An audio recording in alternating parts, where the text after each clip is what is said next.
Баршаңызға сәлем, сіздер мен Луиза. Менің каналыма қош келдіңіздер. Бүгін сіздерге дәмі ерекше мерекелік дастархандарыңыздың көркі болатын жұмыртқа қосылмайтын салаттың рецептісімен бөлісемін. Видеоны міндетті түрде соңына дейін қараңыздар, лайк басып, комментарий жазып кетіңіздер. Бізге қажетті заттар баклажан, укроп, петрушка, грудинка және лаваш керек болады. Лавашты осындай 4 бүршек етіп турап аламыз және майонез қажет болады.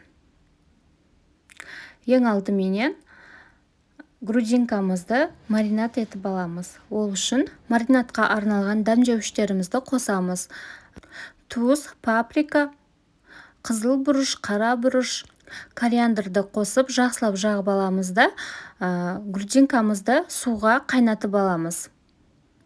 Көкөністерімізді жақсылап жуып, тазалап, майдалап турап аламыз.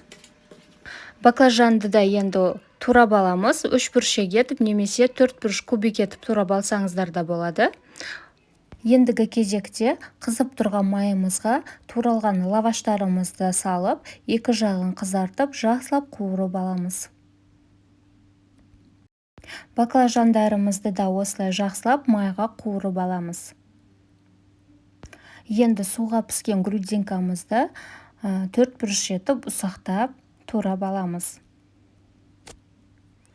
Енді барлық туралған заттарымызды бір бөлек ыдысқа салып, туралған грудинкамызды, одан кейін баклажанды, қуырылған баклажанымызды саламыз. Одан соң қуырылған лавашымыздың жартысын ғана саламыз. Жартысы бізге әсемдеуге қажет болады. Укроп, петрушкамызды да қосамыз.